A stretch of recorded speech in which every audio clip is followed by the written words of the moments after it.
আমি দেশবাসীর কাছে ধরেন মানে কি বলবো, এটা বিবেচনা করেন, মানে কোন বিবেকবান মানুষ এটাকে সমর্থন করবে যে 5 আগস্টের আগে বাংলাদেশে পুলিশ তাদের বাঁচার কোনো অধিকার থাকতে পারে না। 5 আগস্টের আগ পর্যন্ত পুলিশকে যারা পিটিয়েছে, পুলিশকে যারা মেরেছে, তাদের পুরস্কার দেওয়া দরকার। তাদের এক একজনের নামের সাথে নতুন নতুন উপাধি দেওয়া দরকার। সেইটা না করে তাদেরকে আটক করছেন। এই সাহস কোথায় পাইলেন আপনি?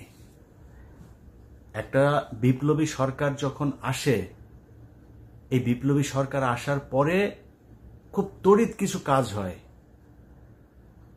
আপনি পুলিশ যে মানুষকে হত্যা করেছে, ছাত্রদেরকে গুলি করে হত্যা করেছে, সেই হত্যা মামলাগুলোতে এখন পর্যন্ত আসামিদের বাড়িতে যান নাই, তাদেরকে জামাই আদর করে তারপরে বসিয়ে রেখেছেন। পুলিশের অল্প কয়েকজন অফিসার এই পর্যন্ত আটক হয়েছে, বাকি সবাই আপনার হয় নাই। এবং দিব্যি তারা ফেসবুকও চালাচ্ছে অনেকে। ওই যে আপনার জামালপুরের একজনের করলাম, ওই যে নজরুল ইসলাম, সে আমাকে নিয়ে ফেসবুকে পোস্ট করেছে। ওর সাহস কত!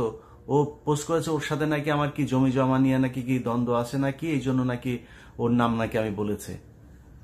ও ফেসবুকে পোস্ট করে আমারে নিয়া। ও সিটিটিসির আসাদুজ্জামানের স্টেনও ছিল। ও এখন বলে যে সে হলো নির্দোষ। ওর বাড়িতে পুলিশ গিয়েছে কিনা জানি না, সে এখনো অ্যারেস্ট হয় নাই। কেন অ্যারেস্ট হয় নাই? ফেসবুক চালায়। আপনারা সেগুলির সময় পান না। ছাত্রদেরকে ধরার জন্য পুলিশকে লেলিয়ে দিয়েছেন। পুলিশকে নিয়ে 5 তারিখের পরে কোনো কথা বলি নাই, বলতে বাধ্য করেন না। 10 বছর দেশে যায়নি, দরকার হয় সারা জীবন দেশে যাব না। এই দেশ সোজা হইতে হবে, সেটা বিএনপি হোক, আওয়ামী লীগ হোক, আর বিপ্লবী সরকার, তত্ত্বাবধায়ক সরকার, যেই আসুক, এই দেশকে এবার ঠিক হইতে হবে। ঠিক না হইলে যেমন ছিলাম তেমনই থাকবো। আমার ভাই বাংলাদেশে যায় তারপরে মন্ত্রী, এমপি, এই টিভির মালিক, টিভির হেড অফ নিউজ, এগুলি হওয়ার কোনো স্বপ্ন নাই। আল্লাহ অনেক ভালো রেখেছে। বাংলাদেশের বহু টিভি মালিক, ওই সম্পাদকদের চাইতে আল্লাহ অনেক বেশি মানুষের ভালোবাসা দিয়েছেন। এর চাইতে বেশি কিছু পাওয়ার নাই। অতএব আপনারা এই কাজগুলো করছেন। এখন এই যে কাজগুলো, মানে ছাত্রদের বাড়িতে যে পুলিশ যাচ্ছে, কেন যাচ্ছে, মানে পুলিশের এই কে দিল, এটা নিয়ে একটু খোঁজাখুঁজি করার চেষ্টা করলাম। করার পরে যে জিনিস হাতে পেয়েছি, সেটা মানে এক প্রকার আটকে ওঠার মতো। জিনিসটা হচ্ছে, পুলিশ একটা নির্দেশনা দিয়েছে পুলিশের সব ইউনিটকে। সেই নির্দেশনাটা হচ্ছে এইটা। এখানে বলা হয়েছে সংখ্যালঘু সম্প্রদায়ের উপরে প্রায় 512 জনের তারা সেখানে উল্লেখ করেছে। এই পরিবার, ব্যবসা প্রতিষ্ঠান, মন্দির, এগুলোতে হামলা হয়েছে। সেই হামলায় কত টাকা খরচ, মানে ক্ষতি হয়েছে, সেই ক্ষতিগ্রস্ত অর্থের পরিমাণও তারা নিরূপণ করেছে। এবং নিরূপণ করে সেটা কারা কারা এর জন্য দায়ী, সেগুলো নিয়ে মামলা টামলা করে এগুলোর ব্যাপারে দ্রুত ব্যবস্থা নেওয়ার জন্য নির্দেশনা দেওয়া হয়েছে পুলিশের সব বিভাগকে। বাংলাদেশ স্বাধীন হবার পরে যা মনে হচ্ছে 5 তারিখের পর থেকে, যে হিন্দুদেরকে নিরাপত্তা দেওয়ার জন্যই মনে হয় স্বাধীনতা হয়েছিল। আরে ভাই, জামাতের লোক মন্দিরে যায়, বিএনপি মন্দিরে যায়, মানে না পারে ওনাদের পায়ে ধরে সব বসে থাকে। আরে এরা নিজেদের মন্দির নিজেরা ভাঙে, নিজেদের বাড়িঘর নিজেরা এই আগুন দেয়। এটা তো প্রিয়া সাহা এখানে সেই সব ষড়যন্ত্র তো প্রমাণিত। এরকম না, এখনো ধরছে। আজকেও একজনকে ধরেছে, আপনার তাদের হিন্দু ধর্মাবলম্বী, সে গিয়ে মন্দিরে ভাঙচুর করেছে, তাকে পুলিশ ধরেছে। এটা তারা করে।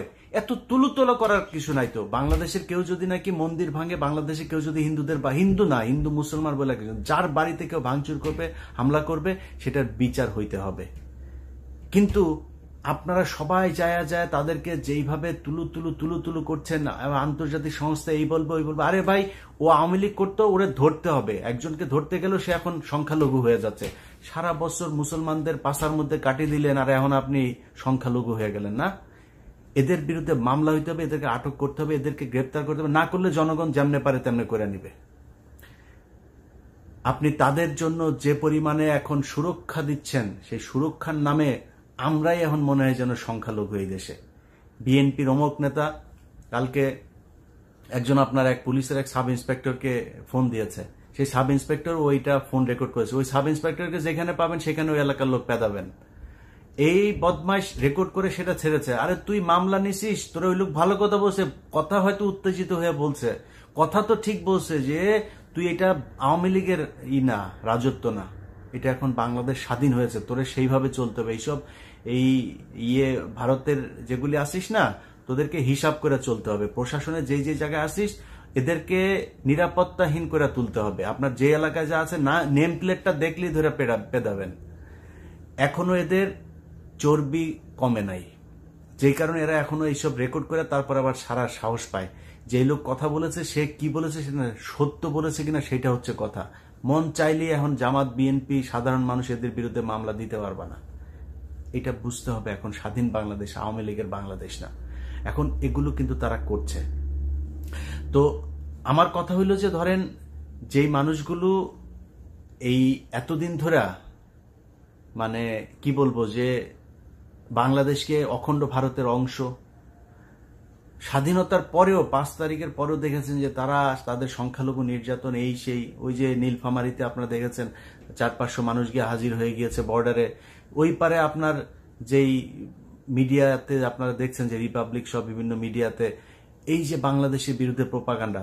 আরে ভাই ইউনুস আছে, সমস্যা কি ভাই? ইউনুসকে কাজে লাগাইতে হবে। ডক্টর মোহাম্মদ ইউনুস যদি নাকি আন্তর্জাতিক সম্প্রদায়কে বলে যে এটা দিন, আজকে দিন, এটা যদি বলে রাত, তাহলে এটা রাত।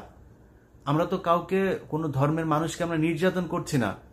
ওরা বরং প্রোপাগান্ডা ছড়ায় আমাদেরকে ভয় দেখাচ্ছে যে আন্তর্জাতিক বিশ্ব তো জানবে যে এখানে হিন্দুদের উপরে নির্যাতন হয়। যেটা সত্য সেটা তুলে ধরেন। ডক্টর মোহাম্মদ ইউনুসের তো এটার কোনো ভয় নাই। এত জামা কাপড় নষ্ট করে ফেলতেছেন কেন আপনারা? সবাই এদের ইয়েতে যায়, ওদের ওইখানে দাওয়াত দিয়ে নিয়ে যায়, আপনারা যান, আপনাদের কি আবার ধরায় পুলিশ দেয়া? দরকার কি ভাই ওইখানে যাওয়ার? ও যা পারে করুক গিয়া, ভাঙচুর হইলে আমার দেখার বিষয়, এটা পুলিশ দেখবে। আপনার এত গায়ে লাগতেছে কেন? বিএনপি, জামাত সব মনে হয় মানে ধর্ম টর্ম বাদ দিয়ে থুয়া যায় দুর্গাপূজা শুরু করছে। এই কি অবস্থা? অথচ বাংলাদেশের মানুষ চাচ্ছিল কি? আপনি আমাকে যদি জিজ্ঞেস করেন কিসের জন্য আমরা সমালোচনা করি, কয়েকটা খুব মোটা দাগে কিছু সংস্কার দরকার ছিল। আপনি আসার পরপর সেনাবাহিনীতে একটা রদবদল দরকার ছিল। তাদের যারা যারা এই মানে এক জিয়াকে আপনি আটক করে দিয়ে তারপরে বুঝাচ্ছেন জিয়াই মনে হয় দুনিয়ার সব অপরাধী, সব ক্রিমিনাল জিয়া একা ছিল। জিয়া ছাড়া আর এই আর্মিতে যা আছে সব হচ্ছে বাইতুল মুকাররমের খতিব। ওদেরকে ব্যবস্থা নেন। ওরা ছিল না আয়নাঘর, কি এটা কি জিয়ার কাজ আয়নাঘর বানানো? জিয়া ডিজিএফ এর ভেতরে যায়, জিয়ার অফিসে ছিল আরেকটা। তা আপনি এখানেও জিয়া, ওইখানেও জিয়া, সেখানে যে সবখানে খালি জিয়ারে আটক করে সব জিয়ার উপর দিয়ে চালায় দিয়ে অন্য সব সেনাবাহিনীর অফিসাররা এখন বাইতুল মোকাররমের খতিব। এদের একটা দরকার ছিল। কারা এতদিন ধরে এই ইয়ের সাথে জড়িত ছিল? বিডিআর বিদ্রোহ, এটা নিয়ে সাথে সাথে 5 দিনের মধ্যে আমার মনে হয় একটা বিশাল শক্তিশালী কমিশন তৈরি করা, যেটার মাধ্যমে কোন কোন সেনাবাহিনীর অফিসাররা এই ভারত যে এখানে হত্যাকাণ্ডটা চালালো এটার পক্ষে কোন কোন অফিসাররা কাজ করেছে, কারা কারা এই বিচারিক কার্যক্রমকে অন্যদিকে প্রবাহিত করেছে, কারা কারা এই যে হাজার হাজার বিডিআর এর সৈনিক, এই সৈনিকদেরকে এই এত বছর ধরে যে কোনো কারণ ছাড়া জেলখানায় রাখলো, তাদেরকে খুব দ্রুত সময়ের মধ্যে বের করে দেওয়া, কোনো খবর নাই। পুলিশের 4-5 জনকে আটক করা হয়েছে, বাকি আর কোনো খবর নাই। ব্যবসায়ী, এত ব্যবসায়ী, এই যে আন্ডার রফিকের পত্রিকা প্রতিদিনের বাংলাদেশ, এখনো পর্যন্ত প্রতিদিন মনে হচ্ছে এখনো আওয়ামী লীগ ক্ষমতায় টিকে আছে, আন্ডার রফিককে ধরে না। আপনার এই যে প্রবাসীদেরকে বলা হচ্ছে যে টেলিফোন ফ্রি করে দিয়েছেন আর হচ্ছে গিয়ে আপনি পানি দিয়েছেন ফ্রি, আর নাকি এখানে আসার পরে তাদের ভিআইপি লাউঞ্জে তাদের ফুল টুল দিয়ে করা, এখনো লাগেজ কাটে, এখনো হয়রানি করা হয়, পাসপোর্ট হাতে নিয়ে দাঁড়ায় থাকতে হয় ঘন্টার পর ঘন্টা। আসার পরে আপনি ওই যে দিয়ে কি বলে ইমিগ্রেশন দিয়ে যখন কাস্টমস আপনি পার হবেন, আপনার লাগেজ কেটে তারপরে তছনছ করে। কালকেও দেখলাম এক ভিডিও আপনার কক্সবাজারে। এগুলো তো এখনো হচ্ছে, তাদের ব্যাপারে কোনো ব্যবস্থা নাই। আপনি এই ব্যবস্থাগুলোর পাশাপাশি সবার আগে যেটা করা দরকার ছিল সেটা হচ্ছে একজন মানুষকে ভারত থেকে সৌদি আরবে যেতে যদি 1,90,000 80,000 টাকা লাগে, আমার দেশ থেকে যেতে কেন 6 লাখ 7 লাখ টাকা লাগবে? মালয়েশিয়াতে যেতে যে সিন্ডিকেট বানানো হয়েছিল 5 লাখ 6 লাখ করে, সেই সিন্ডিকেট কি এখনো ভাঙা হয়েছে? সেই সিন্ডিকেট তো সেই তারাই আছে, এটা নিয়ে কোনো ব্যবস্থা নাই। আপনি যে ব্যবসায়ীরা, এই যে শুনছি যে আপনার 2টা জাহাজে আগুন লাগানো হয়েছে কার্গোতে, এই জায়গায় এটা হচ্ছে, ওই জায়গায় ওইটা হচ্ছে। আরে ভাই, যেই সিন্ডিকেট আওয়ামী লীগকে এতদিন ধরে ক্ষমতায় রেখেছে, সেই সিন্ডিকেট রেখে আপনি তো জিনিসপত্রের দাম কমাইতে পারবেন না। আমরা এখন এইটা নিয়ে কিছুই বলছি না। আমার বাংলা এডিশনও একটা নিউজ করেছে, আমি সেই নিউজটা ডিলিট করে দিয়েছি, যে এখন এই জিনিসপত্রের দাম নিয়ে এত লাফাঝাফি করা যাবে না, সরকারকে সময় দিতে হবে। কিন্তু ভাই, সেই সময় জনগণ আপনাদেরকে কতদিন দেবে? আপনাকে তো এই জিনিসটা মাথায় রাখতে হবে যে যারা সিন্ডিকেট করে তারা তো আওয়ামী লীগেরই লোক, তাদেরকে না সরায় আপনি তো এই সিন্ডিকেট ভাঙতে পারবেন না। একটা বেগুনের দাম যদি নাকি আপনার চুয়াডাঙ্গাতে 2 টাকা হয়, ঢাকায় এসে সেটা 40 টাকা হচ্ছে। তো এই যে মাঝখানে মধ্যস্বত্বভোগী যারা আছে, তাদেরকে সরাইতে হবে। তারা কারা? বিদ্যুৎ বিভাগে কারা কারা কাজ করে, কারা মানে আর্টিফিশিয়াল আপনার ক্রাইসিস কারা তৈরি করে, এদের ব্যাপারে তো আপনাকে সজাগ থাকতে হবে। আপনি তাদেরকে না সরাইলে, ওই যে ঢাকা বিশ্ববিদ্যালয়ে হঠাৎ করে এক পাগল এসে মারা গেল, ওই এক এক জায়গায় এক এক ধরনের ঘটনা ঘটছে। সো গোয়েন্দা সংস্থা মানে এতদিন খারাপ ছিল কেন? টাকার জন্য। তো তারা এখন আওয়ামী লীগ যে পরিমাণে টাকা নিয়ে গিয়েছে, তারা একদম করবে, মানে কি বলে যে পয়েন্ট আউট করবে যে এই এই জায়গায় এই ব্যক্তিগুলো বসে আছে, অতএব এদেরকে আমার কিনতে হবে। কিনতে হলে কি করতে হবে? ওকে আসিফ নজরুলের দাও 200 কোটি টাকা দাও, ওনারে 500 কোটি টাকা দাও, এরে 300 কোটি টাকা। ওদের তো ভাই ডলারে টাকা আছে, বাংলাদেশের রিজার্ভের কয়েক গুণ টাকা ওদের হাতে আছে। তো এটা আপনাদেরকে বুঝতে হবে যে তাদের কারণে আপনি একটা তত্ত্বাবধায়ক সরকার যদি আসে, মানে রেগুলার তত্ত্বাবধায়ক সরকার আমরা দেখেছি যে এসে অন্তত কিছু ভাঙচুর করে, সিএমবির জমি দখলমুক্ত করে, আপনার নদীর আশপাশে যে করে। এখন পর্যন্ত বুড়িগঙ্গা, বালু নদী, তুরাগ নদী, শীতলক্ষা নদী, কোনো নদীতে কোনো অভিযান নাই। বালু ওই আমাদের বেলার আমাদের বন্যা আপা, উনি এসে পলিথিন অবমুক্ত মুক্ত করছেন বাংলাদেশকে।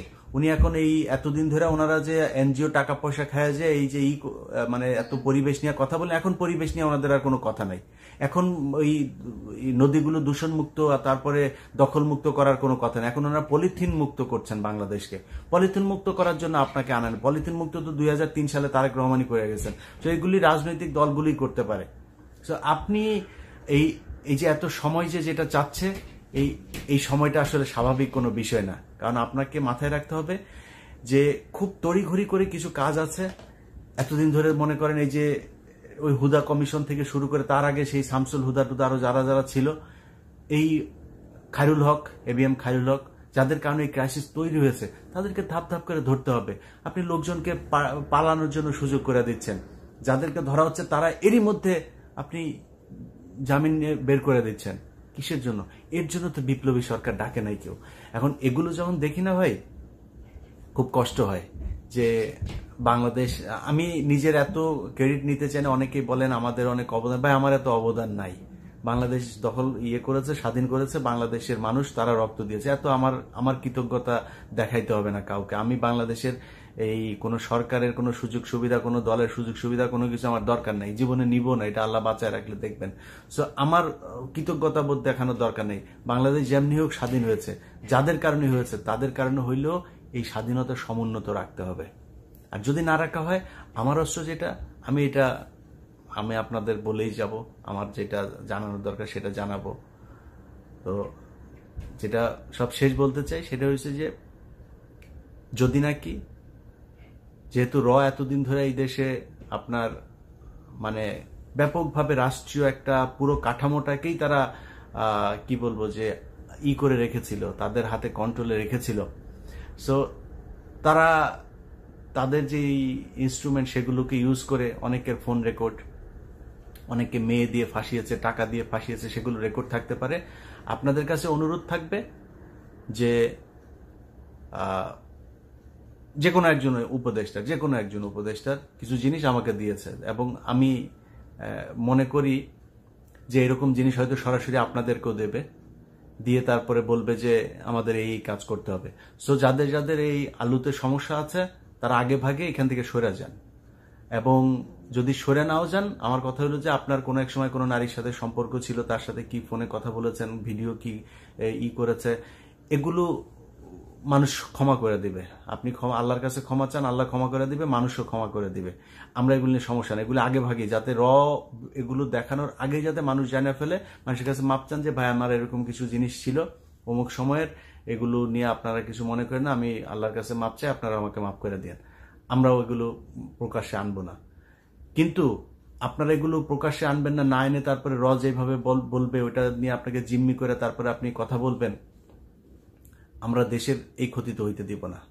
সো হয় আপনি সরে যান, অথবা আপনাকে বলতে হবে যে আমার এই সমস্যা ছিল, আপনারা মাফ করে দেন, এরপরে আপনি আপনার দেশের কাজ করেন, বাংলাদেশের মানুষ মাফ করে দিবে। বাংলাদেশের মানুষ এখন একটা সুন্দর জায়গায় এই দেশটাকে নিয়ে যাইতে চায়, যেই দেশে নতুন করে কোনো আর স্বৈর শাসক তৈরি হবে না, যে দেশে নতুন করে লুটপাট হবে না, গরিব মানুষের অধিকার থাকবে, মানুষ বিদেশ যাবে, ভারত, পাকিস্তান, নেপাল থেকে একজন মানুষকে বিদেশে যাইতে, কাজ করতে যাইতে যেই থাকে আপনার খরচ লাগে, আমাদের সেই খরচই লাগবে।